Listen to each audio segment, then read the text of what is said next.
Meu nome é Paulo Davi e você está no meu canal.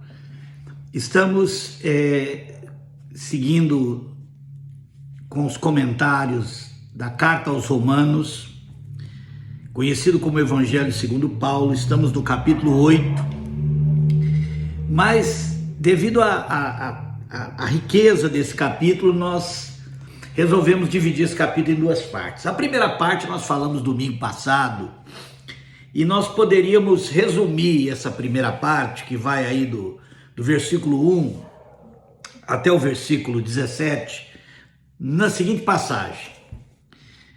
Está aqui no versículo 9, no finalzinho do versículo 9, que diz assim: quem não tem o Espírito de Cristo não pertence a ele. Em outras traduções, se alguém não tem o Espírito de Cristo, esse tal não pertence a ele.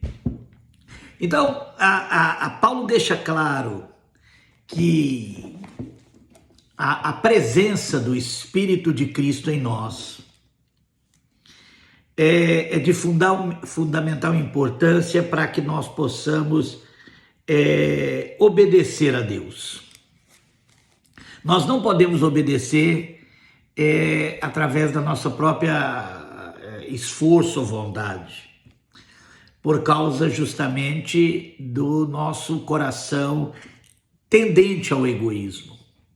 Sim, Jesus Cristo nos perdoou na cruz.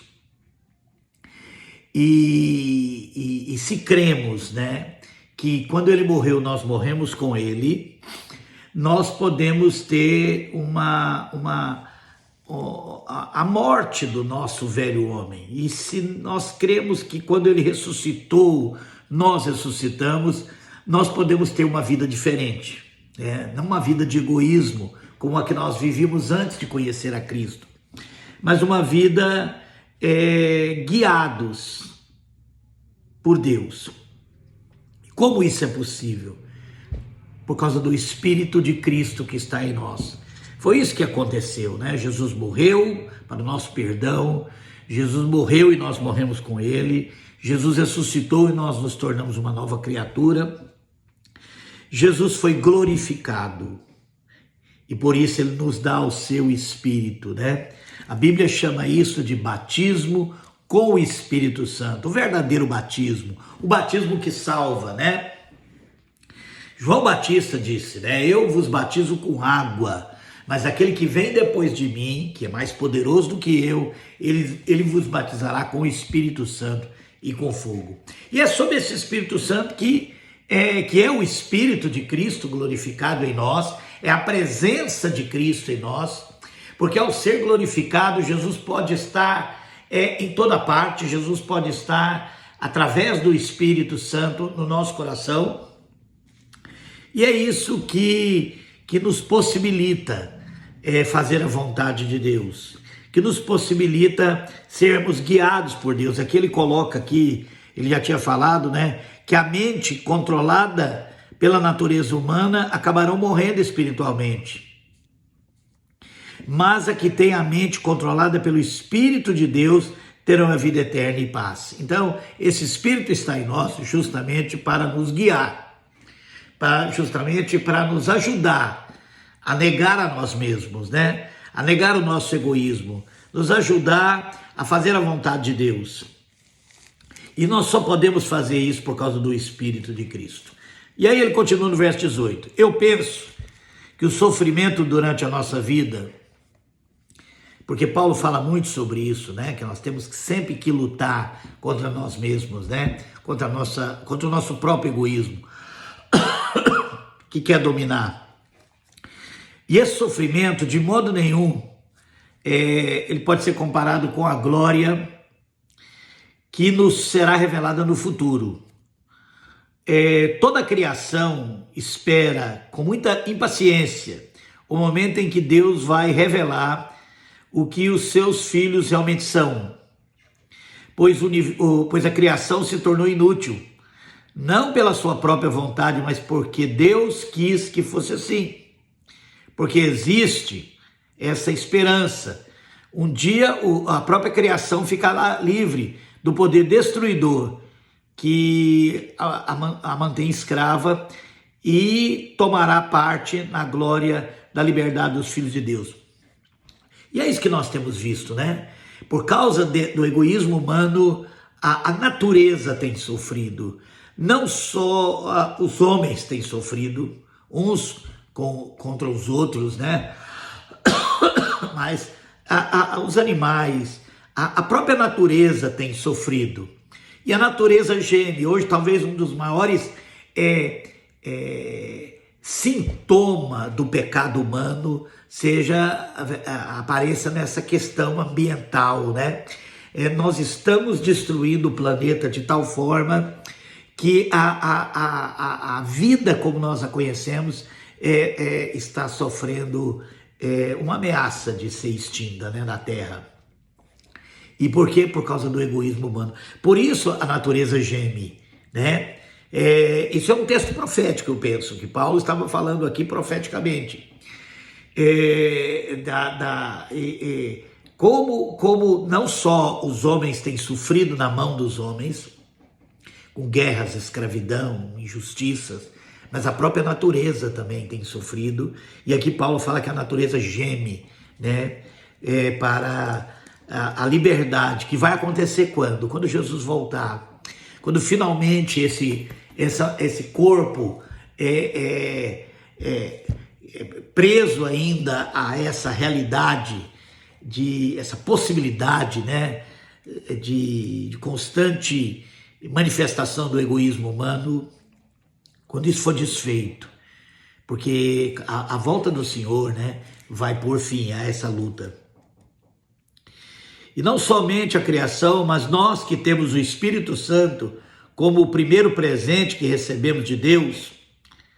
Outras traduções falam como penhor, né, como sinal, como selo de que pertencemos ao Senhor, né?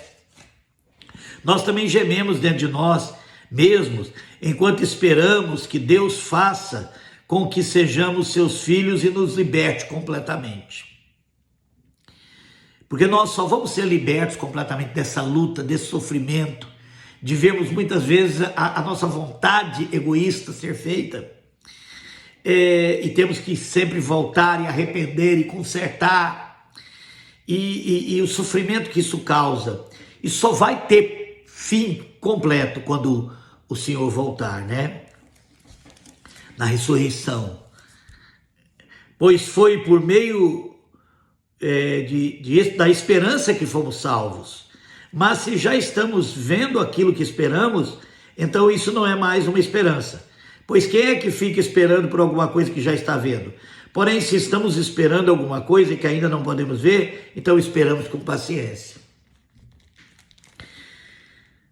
Ou seja, hoje nós temos o Espírito de Cristo em nós, que nessa luta contra o homem egoísta, quando nós colocamos a nossa mente, o nosso coração na vontade de Deus, nós podemos vencer a nós mesmos.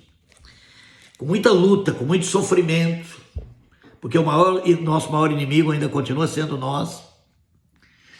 A diferença é que nós estamos lutando contra o egoísmo, enquanto que aqueles que não conhecem a Cristo estão totalmente rendidos à sua própria vontade. Essa é a grande diferença, né? E aqui ele continua falando sobre como é que o Espírito Santo age em nós. Assim também o Espírito de Deus vem nos ajudar na nossa fraqueza, pois não sabemos como devemos orar, mas o Espírito de Deus, com gemidos que não podem ser explicados por palavras, pede a Deus em nosso favor. E Deus, que vê o que está dentro do coração, sabe qual é o pensamento do Espírito, porque o Espírito pede em favor do povo de Deus e pede de acordo com a vontade de Deus. Pois sabemos que todas as coisas trabalham juntas para o bem daqueles que amam a Deus, daqueles a quem Ele chamou de acordo com o seu plano. Porque aqueles que já tinham sido escolhidos por Deus, Ele também separou a fim de tornarem parecidos com o seu Filho.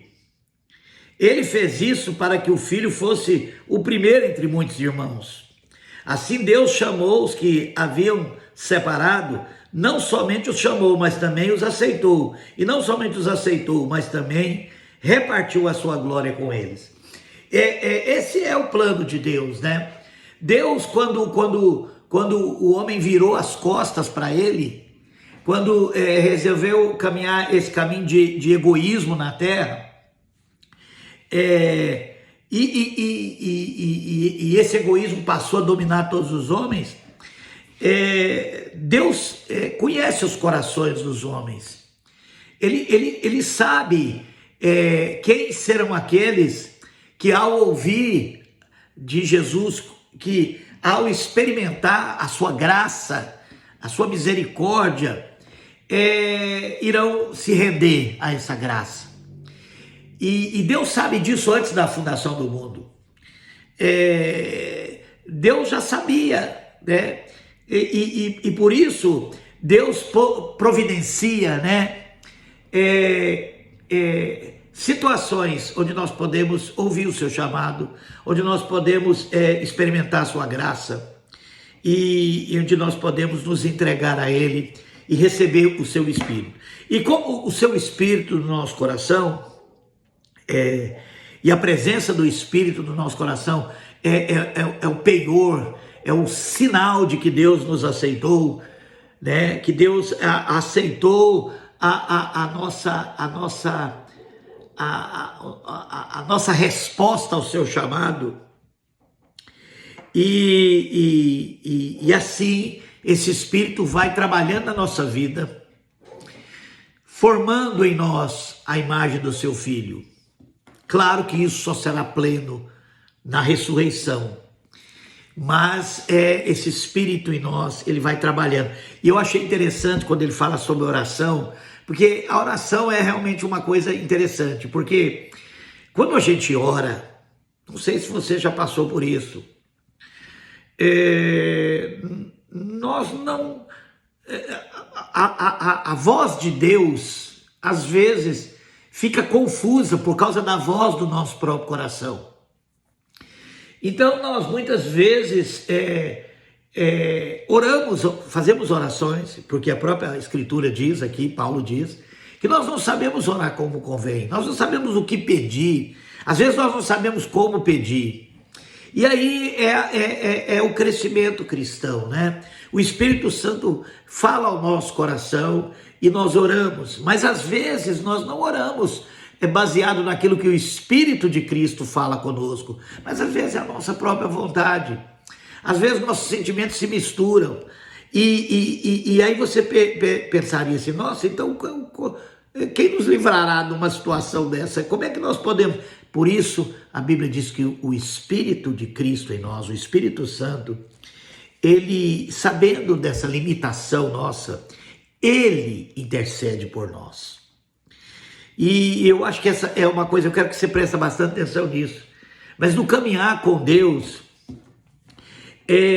muitas vezes nós precisamos colocar nossa mente em Cristo, nosso coração em Cristo, e pedir para que Ele fale conosco, para que nós podemos saber o que nós devemos orar, como nós devemos orar. E é comum que no começo da nossa vida cristã, como nós ainda não temos muita experiência, muito conhecimento de Cristo, muita experiência, que nós confundamos, né, a nossa própria vontade com a vontade de Deus. E eu posso afirmar para você sem medo nenhum, e ainda mais hoje na situação que grande parte dos cristãos se encontram nesse cativeiro da religião, do cristianismo, né? Onde líderes vão dizendo para o povo o que eles têm que orar e o que Deus vai fazer, e você vê pessoas gastando tempo e fazendo campanhas e pedindo, às vezes pedindo para enriquecer, às vezes pedindo para ter prosperidade, às vezes pedindo até o mal pensando ser o bem, porque muitas vezes estão seguindo cegamente essas pessoas e não o Espírito de Cristo. E esse é um ponto importante demais, à medida que nós vamos entrando no nosso quarto em secreto, como Jesus ensinou. E em secreto nós vamos pedindo a Deus primeiramente para falar conosco, que nós queremos ouvir, para que nós possamos orar. E esse processo vai acontecendo, e enquanto ele não vai se desenvolvendo, às vezes eu penso que às vezes nós estamos orando uma coisa e o Espírito de Cristo em nós está gemendo, orando realmente o que precisamos. Às vezes nós estamos orando pelo que nós queremos, mas Cristo em nós está orando pelo que nós precisamos. E graças a Deus por isso. E graças a Deus porque nós entramos no nosso quarto em secreto para aprender a orar. A oração do Pai Nosso não é um conjunto de palavras a ser repetido como a religião faz, mas é um padrão. É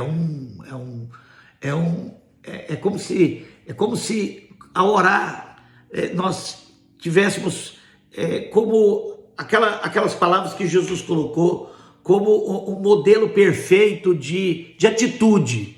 Não as palavras, mas a atitude. Né? E naquela oração tem o pão nosso.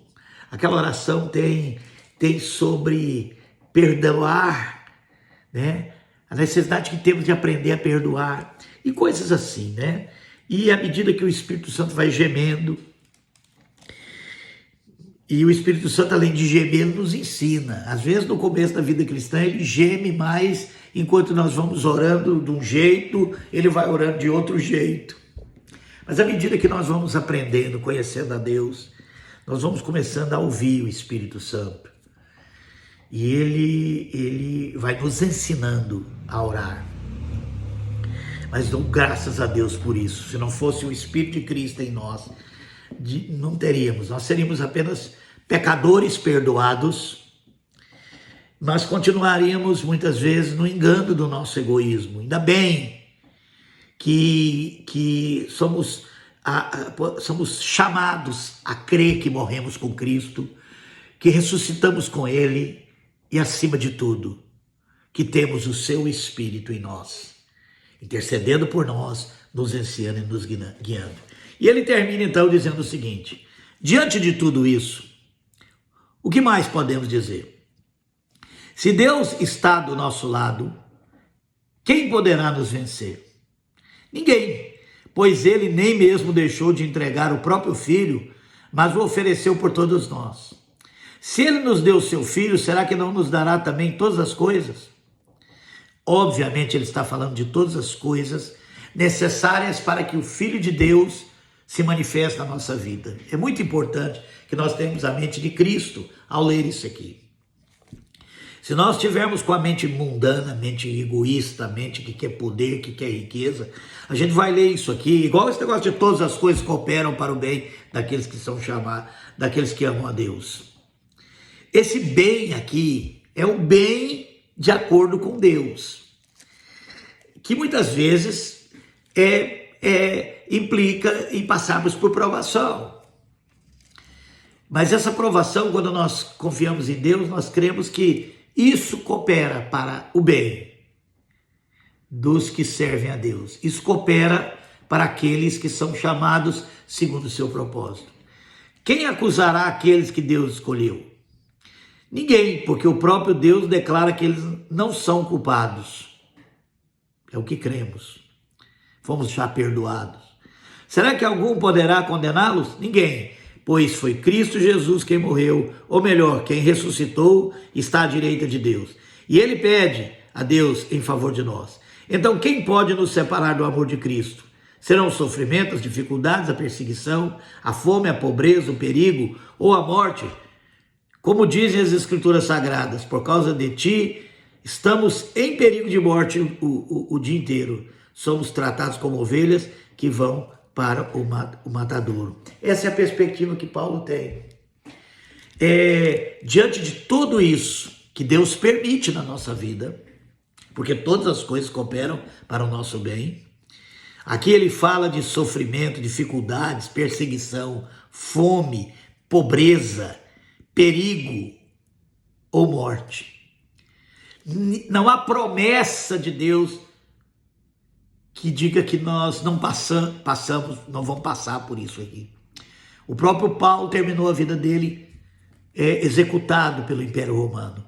Não existe promessa de Deus, mas existe uma promessa, que todas essas coisas cooperam para o nosso bem, para que Cristo seja formado em nós, para que a nossa vida reflita a glória de Cristo. Em todas as situações, temos a vitória completa por meio daquele que nos amou, pois eu tenho a certeza de que nada pode nos separar do amor de Deus, nem morte, nem a vida, nem anjos, nem autoridades ou poderes celestiais, nem o presente, nem o futuro, nem o mundo lá de cima, nem o mundo lá de baixo. Em todo o universo não há nada que possa nos separar do amor de Deus, que é nosso por meio de Cristo Jesus, o nosso Salvador. Essa é a nossa segurança. Se Cristo está em nós, Ele nos aceitou. Se Cristo está em nós, Ele nos ajuda a passar por tudo isso. Porque isso aqui é o caminho estreito. E é muito importante, porque o engano diz que a nossa vida vai prosperar, vamos enriquecer, vamos dominar o mundo, vamos ter poder, vamos ter... Isso não é o Evangelho. O Evangelho é ter Cristo. Passar por essas coisas e permanecer firme, porque Ele está em nós. Ele nos guarda para que nós não sucumbamos no caminho. O seu Espírito em nós é a certeza da presença de Deus. Que Deus nos abençoe.